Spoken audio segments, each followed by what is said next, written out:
Um, Welcome to the New America Foundation. Welcome to those of you in the room and those of you in our online audience. We're definitely pleased to have you here with us to this event featuring Margaret Sherraden and her new book, Striving to Save. Actually, I left my copy, but here it is, Creating Policies for Financial Security of Low-Income Families. I'm Reed Kramer. I direct our asset building program here at the New America Foundation. And this program looks at innovative ways to promote development, social development, economic opportunity, especially in ways that promote savings and building up assets over time. And in this work, we have a long-standing interest and concern with looking at the dynamics of the savings process. You know, what are the impediments that families have to overcome as they build up resources and then are able to deploy them productively. So being able to manage finances, being able to work with money, very important component of charting a path towards economic security. And this is a need that really extends up and down the income scale, as I think we've observed, but it's particularly challenging for families with lower incomes and fewer resources. We focus a lot of our attention here on learning about this process, how it impacts different people at different moments in the life course. We're very keen to examine the role that policy plays in this process, both in creating the obstacles and helping overcome them. So we're especially appreciative of when a new work comes out, some research comes out, a book comes out that really sheds light on these issues, both on the process, the impediments, and on the policy dimension, because there's really much to learn about this process, about these issues. And there's much in this book that really contributes to our understanding, increasing our understanding. So it's a really valuable contribution. I'm very excited about it, and I'm glad Margaret's here. I often approach these issues really from a policy perspective, and we're looking at constructs that either help or hinder people moving along this process. I think too often, the policy analysts, the policy wonks, they get a little bit myopic in their work, and they kind of miss the boat because they fail to actually understand how people think and how they behave. And that's what's really special about this book, because Margaret and her colleagues actually listen to people, and then they put what they've learned and what they hear in this broader context. So it's really an important approach. It's an effective approach. And I think it's really going to help me and others kind of make the case for meaningful policy changes as we move forward. So I'm really looking forward to hearing about the book. And I want to thank you for your work and along with your collaborators, Amanda Moore, McBride, and Sondra Beverly, for making the book, getting it out there, and also particularly you for coming today and talking with us. Thank you.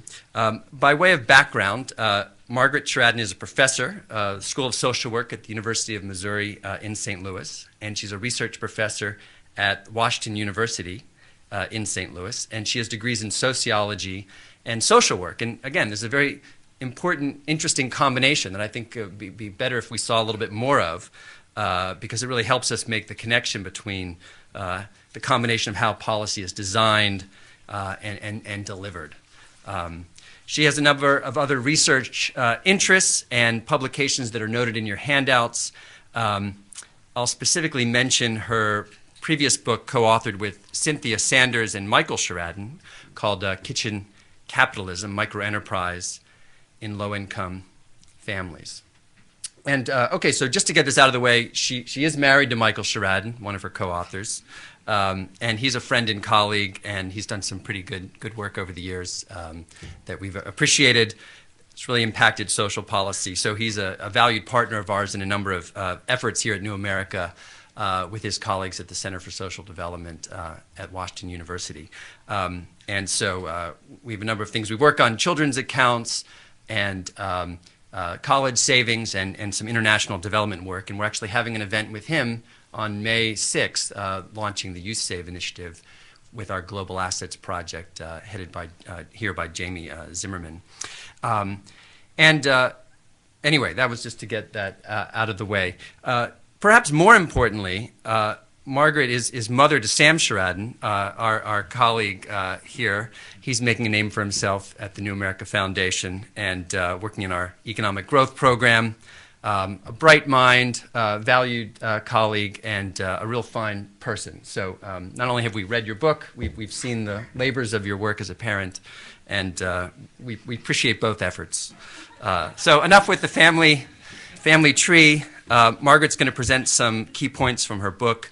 Then Rajiv Prabhakar is going to offer some remarks before we open it up to conversation. Rajiv is lecturer in personal finance at the Open University in the UK and is research fellow at the London School of Economics. And he brings a real informed and transatlantic perspective to our discussion today. Yesterday we organized a convening on children's savings accounts, looking at some innovative work they're doing in the UK and implications for the US. So he's been observing a lot of their social policy work over there, and I think we'll have some real valuable contributions to make. So look forward to Rajiv's comments as well. So then we'll have plenty of time for discussion. And now, warm welcome to Margaret Sherraden. Thank you. Thanks, Reed. Appreciate it. I have a few thanks of my own to Reed, obviously, for this nice introduction and context, and to the New America Foundation, who's a really valued research and policy partner in all of this work that we're involved in. I want to thank Rajiv, too, who braved the elements to get here. As you know, he's from the UK. He and his colleague Mark Drakeford, who presented yesterday. We're also really grateful to the CFED for running the project that this was part of the research, and the Ford Foundation and the C.S. Mott Foundation and others who funded a fairly long project and included a qualitative component, which we will be reporting on today. Also, these projects are never a one-person or even two- or three-person deal. It's an entire team. Stephen Dow and the Oklahoma Tulsa Community Action Program is where this took place, where the interviews took place, and just working with the agency, they were extremely helpful in conducting the research. And as Reed mentioned, I am here on behalf of of the entire team, which includes Amanda Moore McBride and Sondra Beverly, and the team of researchers, interviewers, and others who helped in the analysis and production, including the University of Michigan Press and our editors there. But most important are the voices that I will try to talk about today, the people who we interviewed for this project. And I will, given the short amount of time we have to talk today, I'll probably be a little bit long on their voices and a little bit short on some of the quantitative data, which many of you may have already heard some about before. So I have 3 or 4 major points, I guess. These are points that you've probably heard before, but hopefully, as Reed indicated, I'll try to make them come a little bit alive with people's real voices. One is that low-income people do save, want to save, and relish the opportunity to save. But like all families, they need help doing that. The non-poor also want to save, but they get more help in saving. The other is that savings appears to help people focus more on the future, and I'll try to give you some instances of this in these brief comments. And that policy really can provide the kinds of incentives and support for saving in all households, including low-income households. So we have a situation now, exacerbated now by the economic crisis, in which there's persistent, probably growing financial vulnerability in poor households, and it really requires a thoughtful and vigorous response. Low-income families, very clearly, based on our interviews, but as well interviews that people like Kathy Eden and Catherine Newman have done in their books, they struggle to make ends meet, but they're also struggling to make a better life for themselves and their families. And those are related, but two distinct things. And so in this book, we look at the American Dream demonstration. I will refer to that as ADD. Many of you have heard about this project before, a match savings account program that uses IDAs for saving. But before going any further, I want to introduce a key figure in the book. Her name is Camille. That's not her real name. It's what we call her in the book. She's 57. Camille wants a better life than her parents. Her mother was what she called a day worker, doing domestic work. Her father worked in a steel foundry. They grew up at a time when there were very few options for African American families. But her parents were very thrifty, and they told her to save. And this is something we heard over and over again from families, that their parents told them to save. She said, "My father always taught us you should save, save, save, save." He would drill that into our heads continuously, because you'll never have anything if you spend everything you've got. Camille had a daughter who got into a certain amount of trouble, and I will get to the rest of that story in a few minutes. But she was a young mother, and fairly quickly that marriage ended in divorce. I think it was a shotgun marriage, and she said, like a lot of marriages like that, they don't last. Similar to others in the study, she was told to save but not given much help. And I think this is really critical, that in a lot of working poor families, as William Julius Wilson has told us through his research, the same values, the same part of the American dream everybody wants, but their ability to gain that economic foothold is difficult. Compared to non-poor, wealthier households where there's a college education, maybe graduate school, maybe internship, civic service, often a very long period of time before people assume adult responsibilities, they're often thrown into into adulthood without that kind of transition. So they enter adulthood with educational deficits, family responsibilities. In Camille's case, she had a young child, little financial help, a weak foundation for economic development, including savings. And as one person said to us, she said, I always wanted to go to school, but she said, in my family, the future was never an option. But Camille was bright, determined. It's amazing when you talk to people, you discover all these assets that people have in their personalities, but not necessarily the opportunities. But she passed the GED, she went to secretarial school, she saved enough to buy a small house, she got better jobs over time. One of her jobs eventually had a retirement account, and she started to accumulate some savings. She said, "It felt good to look and see that I actually had some money that belonged to me." Unfortunately, her daughter did not do as well. She ran into trouble, could no longer take care of her children. Camille had to quit her job, and she, at that time, was living out of state. She returned to her hometown to take care of her grandchildren. She sold her house, which she had eventually been able to save enough to buy a very small house. She sold her furniture and everything. She had a long way to come. She figured she was going to need that money, that much cash, to take care of her grandchildren. With no job, she's new to town, and her 4 young grandchildren at home, she turned to public assistance for the first time in her life. She figured she could eventually find a job and get back on her feet. She was a very resourceful woman. She told the caseworkers about her savings. They told her she had to use it before she could get any help. She said, the caseworkers said, any money you have in savings is considered an asset. If you have a certain amount of money, you can't get help. They said, Why should we give you anything when you've got money? I couldn't get housing, she said. I couldn't get anything. So within 8 months, she had spent her life savings and then was eligible for welfare. She was anxious to start saving again, and when she heard about the IDA program, she immediately responded. She was working 2 jobs, taking care of 3 grandchildren at home at that time, and she was ready to begin saving a little out of her relatively still low income. So while the details of Camille's case are unique,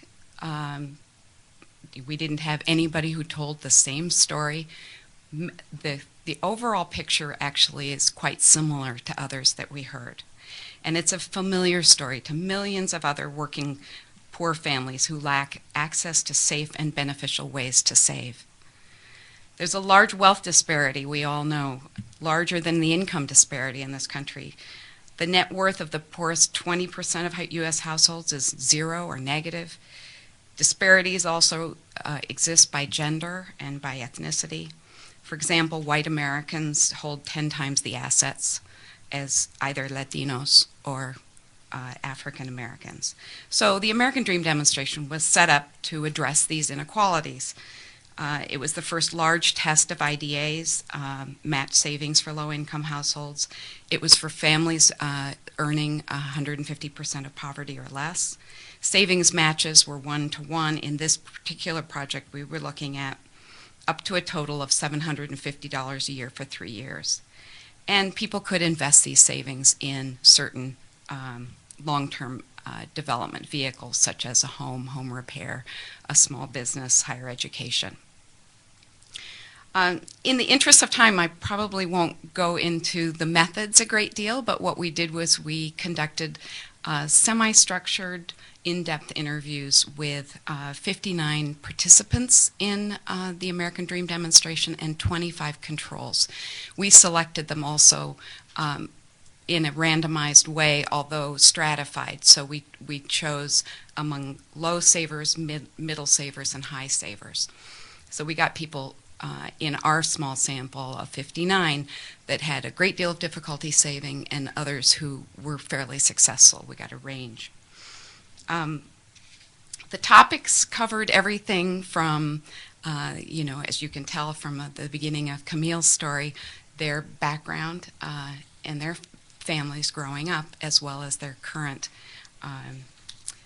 lives. Okay, so what did they say about saving in an IDA? We talked to the controls about their saving, obviously outside of an IDA, and then the participants with their experiences in an IDA. And actually, the ways that people save are not that different. In fact, it's not that different. We also talked to them about sort of how they manage their household finances. I'm not going to report on that today because we don't have time. But they use a lot of the same methods for making it day-to-day, week-to-week, month-to-month, and also setting aside small surpluses, whether that's for their own emergency savings or whether that's for their IDA. They spend more efficiently. They cut back on unnecessary consumption. Others focus on their savings goal. A lot of people said to us, it really matters that I have a goal, a target that I can be saving for, because it reminds me that it's really important not to stop at McDonald's today and use that $3. I can put that into savings. Almost half earmark or set aside a certain source of savings, so they'll identify, I'm going to save half of my tips from this week if I'm a waitress. Or they'll say, I'm going to use my babysitting money to save. Others also said they develop a savings habit, and we can have some conversation about that later in the question and answer if you'd like. They monitor flows of money more carefully. They sometimes some people pay their savings account first, so they just right off the top, they put $5 or $10 in their account. They adopt rules of thumb for spending. Some of them said, I just pretend it's not there. That's difficult. But But in most cases, what they describe is a kind of saving process. It's a little bit like turning their savings into a contractual savings. I must set aside this amount because I'm in this program, and it's like a contract, not only with me, but with the program to set that savings aside. And then they have a variety of ways of doing that. Mostly it comes from job income, but not entirely. Some save their tax credit. Some saved child support. Some took on an extra job, that kind of thing. Overall, they said saving is easier in an IDA. They're attracted to the incentive.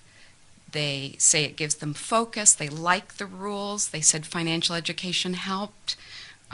For every one where I say this is what happened, there was somebody who said that wasn't true. But on the whole, this is what people said. They got support from staff, and then that savings goal. In fact, one person said, my goal was to meet their goal. Overall, they felt that this was an opportunity, and in one form or another used terminology like opportunity to describe the IDA. They felt it was different than anything else they had been offered before. The matched withdrawals, as I mentioned, went for home repair, retirement, house purchase, higher ed. I won't go into the details on that. They all did end up with an account, with a savings account, and not all had that prior to the IDA program. And then the sort of psychological or cognitive benefits, the things that they said most often were that it gave them a sense of short and long-term security. So it allowed them to think and focus on the future in more hopeful ways. Instead of worrying as much about the future, they had a reason to think that the future might be more positive as a result of this. And it allowed them to focus more on that. They didn't always create new goals for themselves. Some did.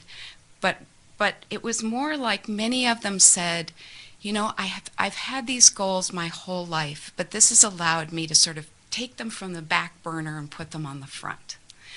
And one person said, my life goals haven't changed. I would say that I've discovered more of them. They became more real to them as a result of saving. But others said, like Heather, another pseudonym, she said, I'm just beginning to build goals that I wouldn't have thought about if I wasn't in the IDA program. So for some, it was reaching back to old goals they'd given up on, and for some, it was almost a realization that there could be something else in their life. And I would say that for the most part, people did not say that they volunteered more in the community as a result of saving or became community activists. You know, we're always looking for a variety of sort of social outcomes in such programs. But there was a very strong sense that when they're saving, they feel like they are responsible people. They feel like they are members of the community. There was an overwhelming sense that they're doing the right thing.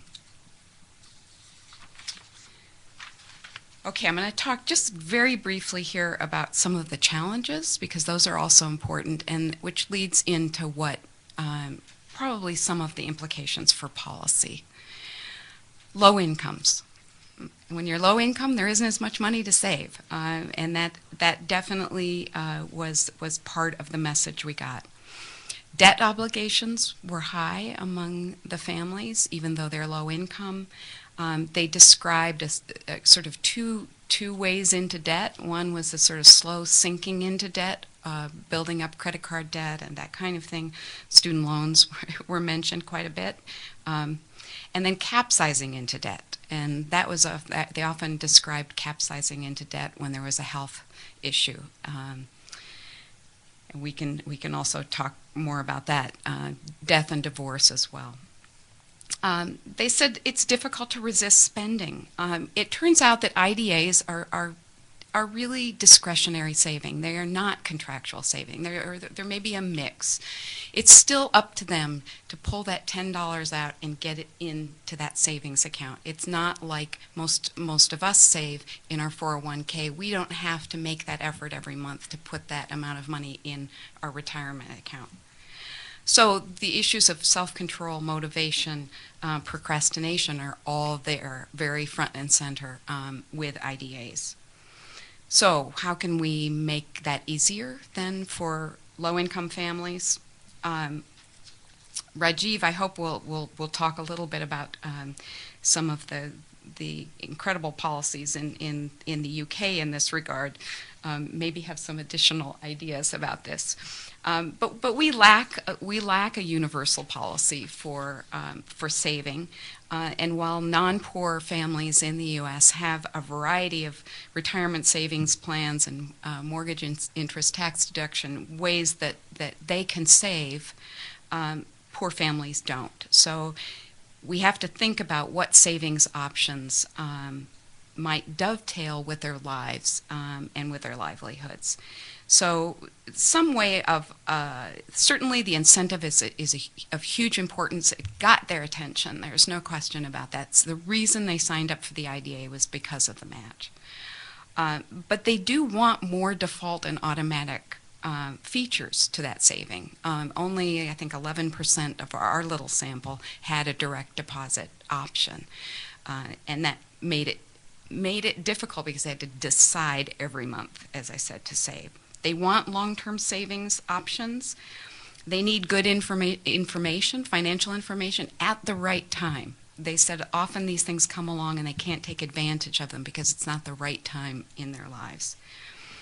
They need financial protection, not only in the community. They talked a lot about financial scams, but they also need financial protection within their household finances. So they do need precautionary savings. They talked about it like rainy day savings. We need that money so we don't have to pull it out of long-term savings. And they wanted ways to save and pay debt at the same time. And that is something that we might have some conversation about how that might be done. Now, I think I'll go ahead and stop. I have a list of limitations of the research and sort of future research that we need to do, but maybe we can come back to that after Rajiv has a chance to offer a few remarks. Thanks very much.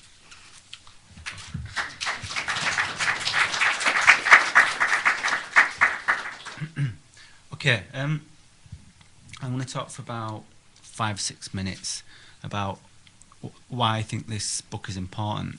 I'm going to offer some of my reflections on what I thought about the book and also how it can be developed, how this maps out a programme of work in the future. So to start with, overall, I have to say, I think this is a book I wish I'd written myself, to be honest, in the sense that I think what it does, it addresses a key issue to do with work on poverty and more generally on asset-based welfare, which is this idea is, the key question is, can poor people save? And now in the UK it's been an issue of some controversy. There's a policy called the Child Trust Fund, which provides an endowment to all babies. And there's been a lot of debate about, well, amongst the child poverty community, saying, well, these sort of policies, savings policies, are all well and good, but poor people are not in a position to save. And so supporters and critics get wound up in these sort of debates, but there's actually very little evidence about the extent to which poor people can save. And I think what this book does, and I noticed that some of the reviewers call it path-breaking, and I think it is, because what it does, it addresses a major gap in the literature to do with, well, what do we actually know amongst low-income families themselves, their actual processes, what sort of obstacles they face. And so to this extent, it's a real contribution to the debate. Now, I think what Margaret didn't talk so much about is that I think there's lots of different dimensions to it. One is very interesting discussion of theory, and and it takes upon new ideas that are very much in vogue to do with things like behavioural economics, this idea of nudging people and so on. And what Margaret and the authors do is that they look at these ideas and they navigate the way through this and then apply this to issues to do with asset-based welfare and things like that. So I think that makes a real theoretical contribution. But for me, what was most exciting about the book was the actual the empirical work, what Margaret's reported. And it's unlike a lot of academic books, it can be quite dry and dusty.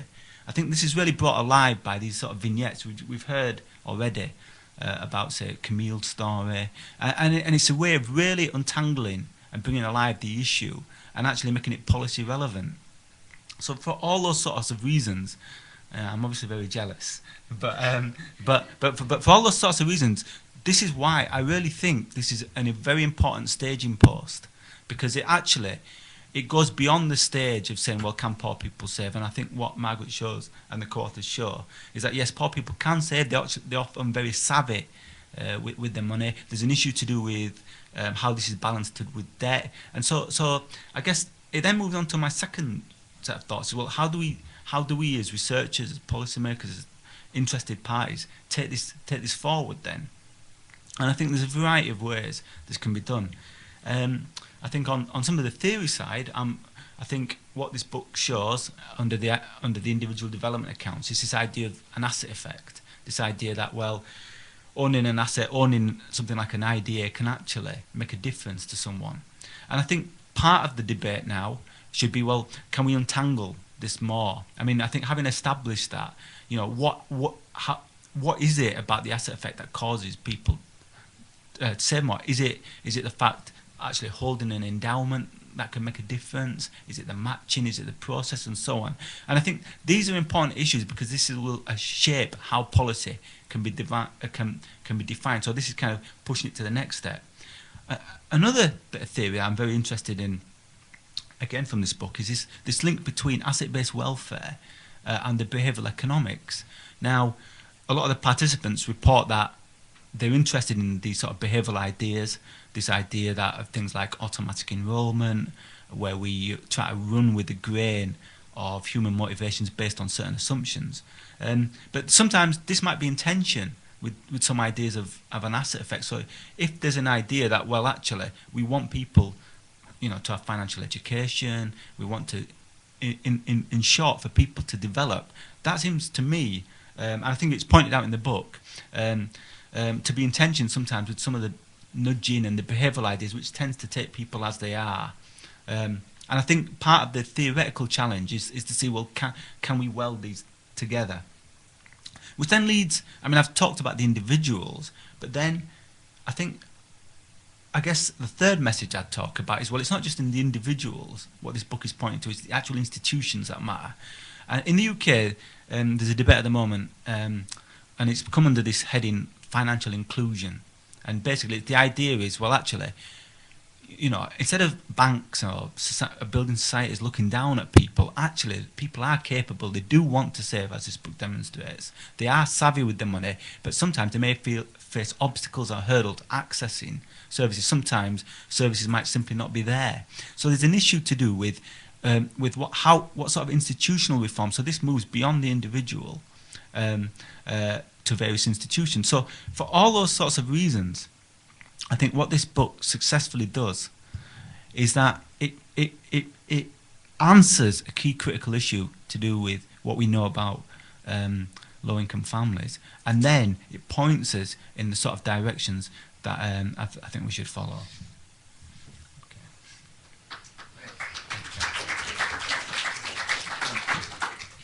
All right, I have a number of questions myself, but I'll just ask one and we'll open it up and begin.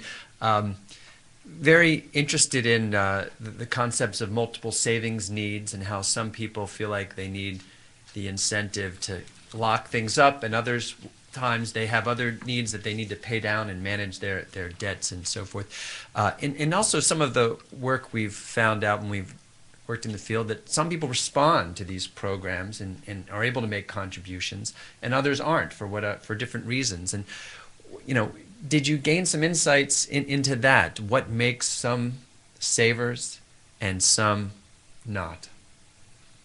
What were the characteristics? What were some of the things that we could extrapolate from your work? Well, we we looked at this about 1,000 ways, Yeah. and characteristics just didn't rank really high. There were people who had substance abuse problems who had managed to overcome them and were saving, and there were people who, who had resources and couldn't save. So, there weren't demographic characteristics that seemed to work that way. What really I think happens is that some people are just in a position to save at certain times in their life and not at other times. And there may be a variety of reasons why. Some of it may be income, some of it may be family conflict. I mean, there could be a number of reasons.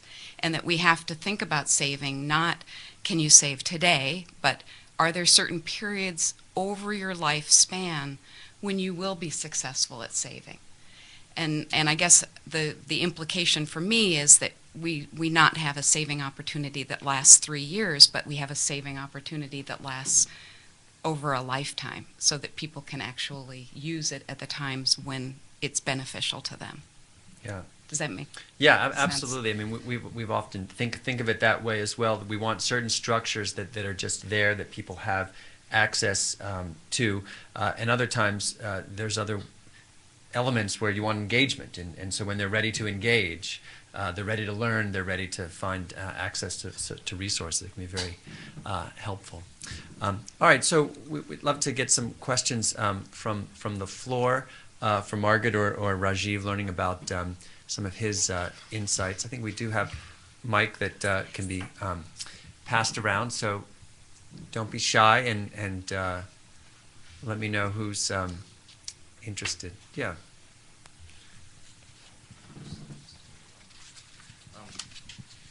I have a quick question. One of the comments you made about the people who were learning to save is they felt more as they were part of a community or the community. Can you define how you defined or learned that piece, or what it meant to them to be in a community?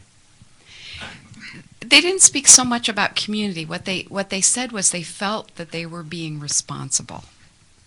And I think, what's behind that is that when they couldn't save, they couldn't think much past, how am I going to make ends meet to get through this month? How am I going to manage to get the kids' school clothes? How am I going to manage to, get enough gas money so that I can get back and forth to work? When they were saving, I think what they were saying was, I feel like I'm part of a whole society because I can now think beyond next month or tomorrow. So it wasn't so much that, now I feel like I'm part of my community. We didn't get a lot of that. There were extremely low-income people in the sample of individuals we talked to who were very engaged in their community. And they had no money. It wasn't so much that aspect. It was more that they just felt like they were more part of the fabric of the country. I don't know if that answers your question. Okay. How about being the fabric, though, in this relationship with this program, the program staff? Because you did seem to mention that someone wanted to help them reach their goal, Yeah. and that's why they wanted, that was help motivate them to make their deposits and to Right. Well, participate. they definitely felt very positive about the program. They felt very supported.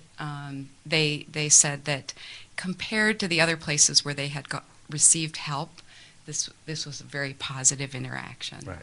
Everybody talked about it in that regards. And the more that what I would expect over time, we were just working with people who were in a 3-year savings program. One might imagine that over time that there would be broader social effects like that, but that's something we don't know from our research. And it certainly raises some issues because we're going to have some limits in being able to provide these relationships at scale Right. across the country for everyone. Right. But it's good to know that there were positive Yes. experiences there when they had them. Yeah. Sheldon Garin, Princeton University, and currently at the Woodrow Wilson Center. I actually wanted to follow up on Reed's last point about the institutional framework. I'm afraid I don't really know what an IDA is. I guess it's individual development account.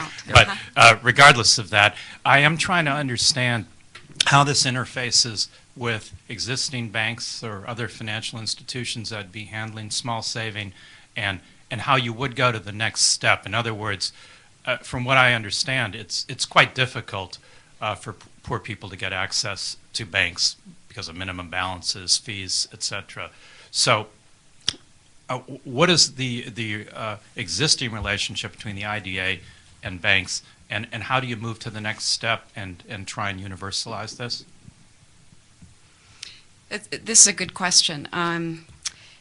The way IDAs operate, it really is varied. I mean, their IDAs come in many shapes and forms around the country, but typically it's a special savings account through a bank where they have minimal fees associated with it, and they facilitate entry. So in this case, in the American Dream Administration and the individuals I was talking about here, they work with a nonprofit who facilitates entry into that savings account, but it's held at the bank. So they are simultaneously working with the staff that Reed mentioned, but they're also, interfacing with the bank. The problem, I think, is, and I don't have all of the answers with on this, and there are other people I know, Irene and others who are working in the audience, are working on the specifics of how to structure these kinds of accounts so that it works not only for the individual participants, but also works for the financial institutions, and that's a challenge. Let's take, for example, a lot of low-income families. Some of their income they're getting in cash. It's not coming. There isn't an option for direct deposit of their check directly into the bank, which then, the money goes into their pocket. And then you have this challenge of how not very many of us are very good at getting the money from our pockets into a savings account. It's a lot easier to spend that money than it is to get it into a savings account. So we have to think creatively, I think, about how we're going to be able to structure and create these products working with the financial institutions so that it works for both parties. But we don't have a lot of the same structures we have to work with the non-poor, with people who have resources and things like automatic deposit or even using ATMs and that kind of thing. And there's some work that's referenced in the book that looks at this institutional theory of savings. How does it happen? How does it happen for all of us? And it is that relationship between having the account, having the ability, the support structures that are naturally in place, payroll deductions, direct deposits, and then knowing about them.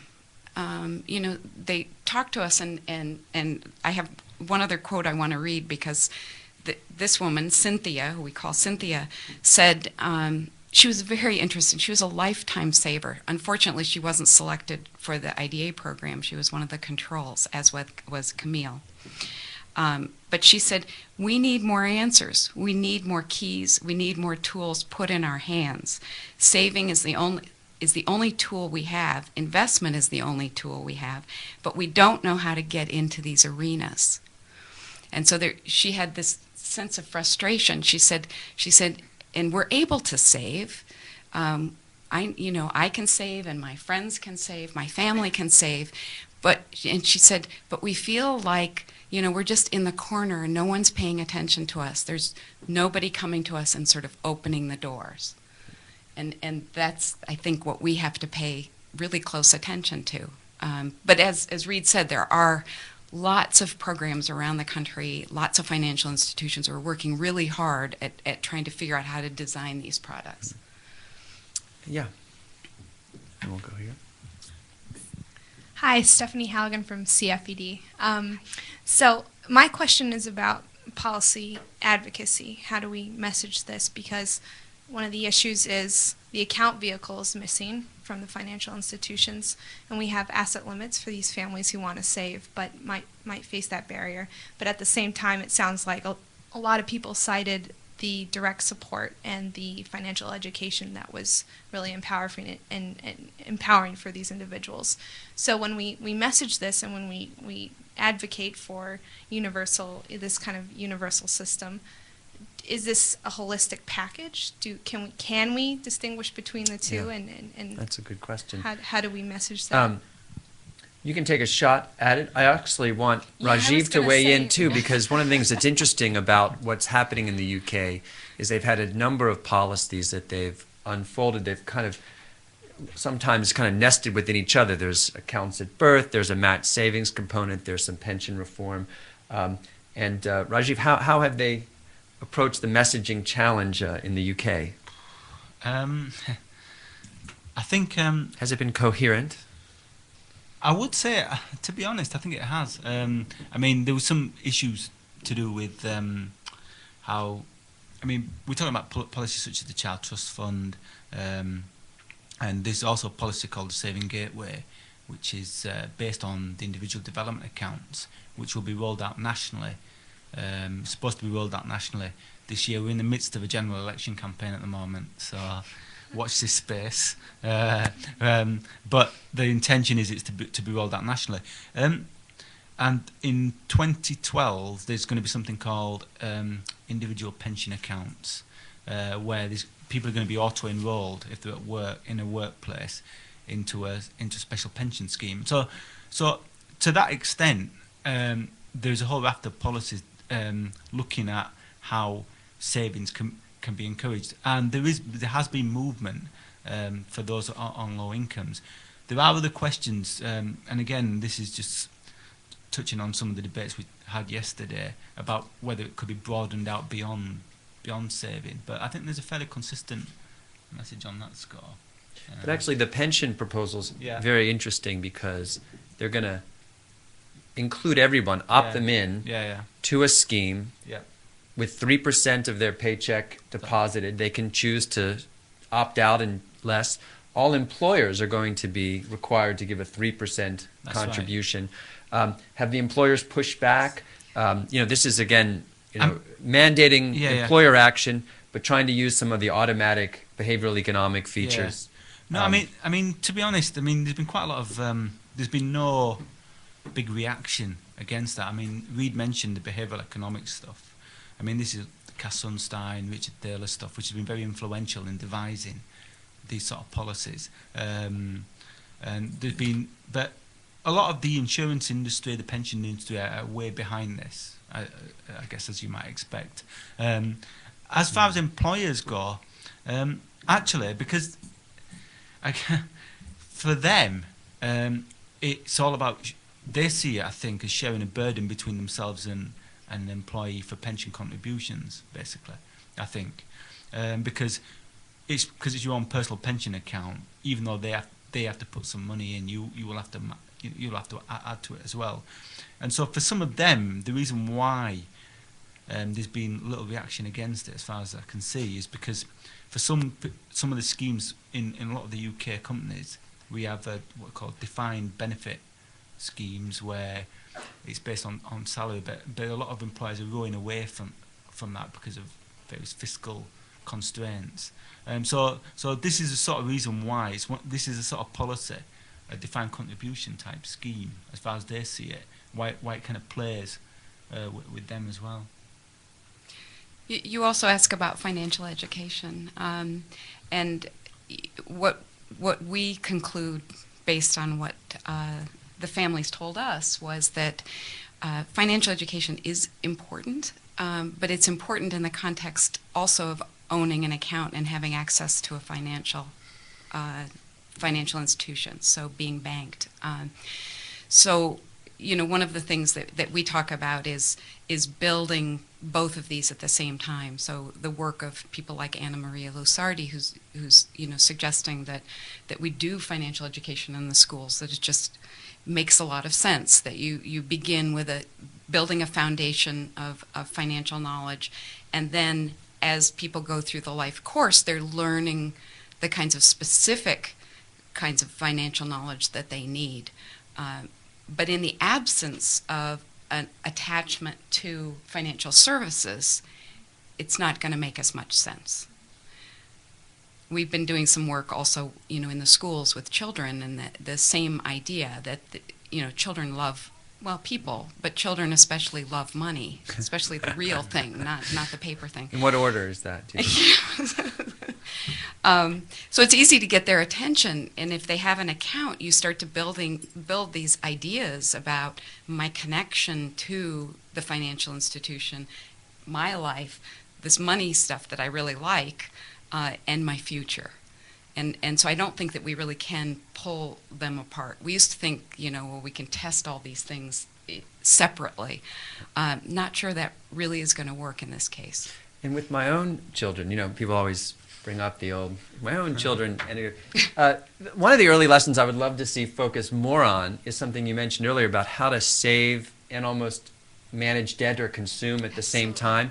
And as a kid, if you're going to focus on savings, try to introduce that lesson.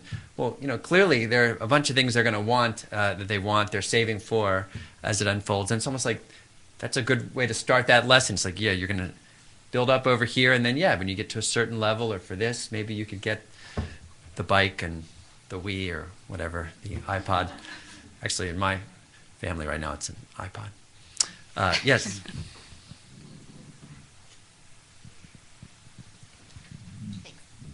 My name is Cayenne Bishop, and I'm from the Federal Reserve Board. And you had mentioned, in I think one of your takeaways, the need for greater financial protections. So I was wondering if you could be more explicit in terms of products or practices that might have been referred to. Oh, some people talked about it in very, broad terms. There are a lot of financial scams in our community and that kind of thing. There are a couple of things that I can remember. Some of them, some pretty bad tax advice, or at least that's what they understood something incorrectly and then had to pay back taxes. And that, for a low-income family, is a real challenge.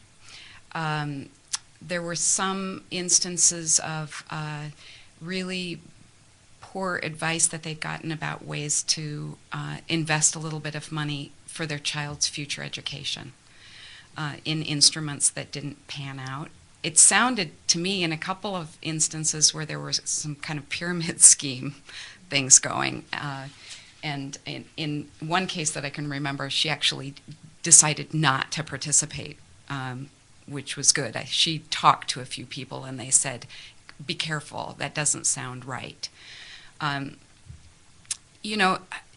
A fair number of them, I think about 30%, had one foot in the mainstream market and one foot in the alternative services market. I don't think we ran into anybody who was exclusively using alternative or mainstream. Over a period of their life, they may have gone to a pawn shop, also had a savings account.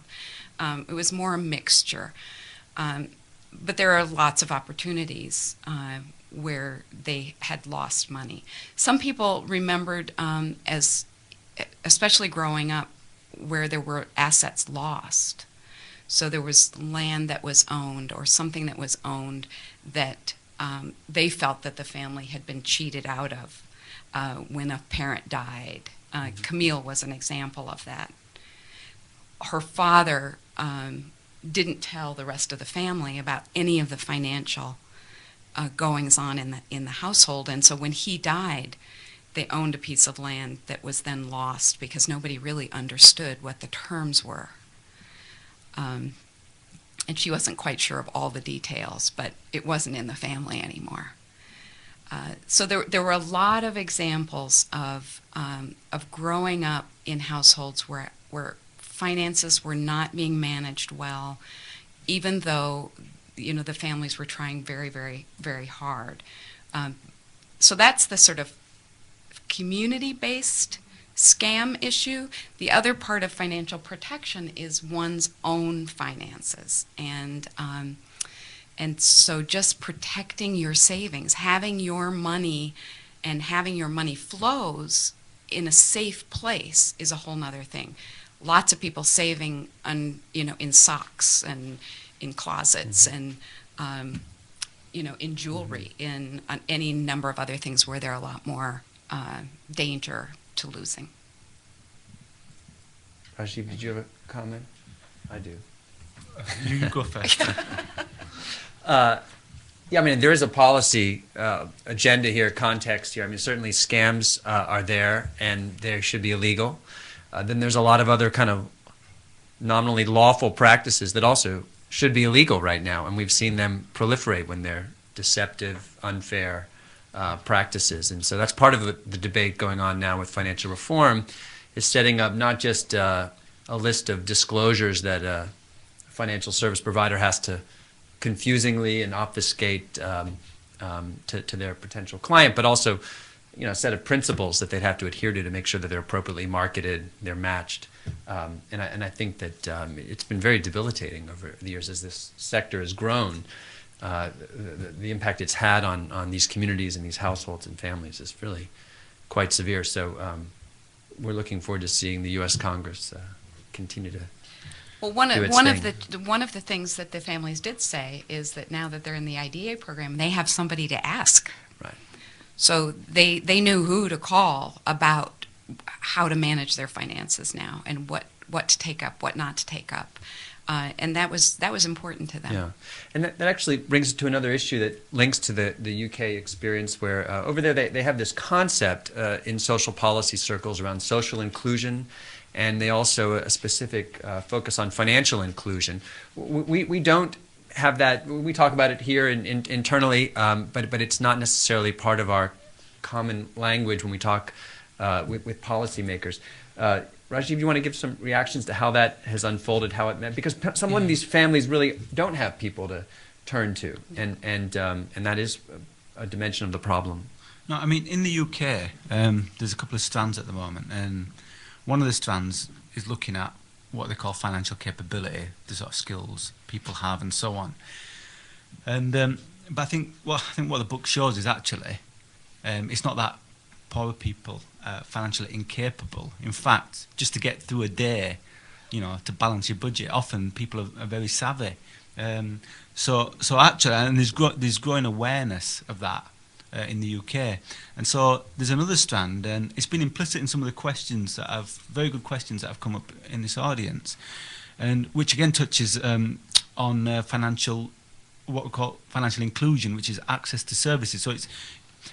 There's a question about ideas and banking, marketing, and various forms of financial protection. So already we can see this debate is moving forward. In the UK, there's been something recently called a financial inclusion task force, which has been studying, looking at these sort of ideas and work in the US. I mean, what I've been struck by often in that is that it's an emerging field to do with the actual access.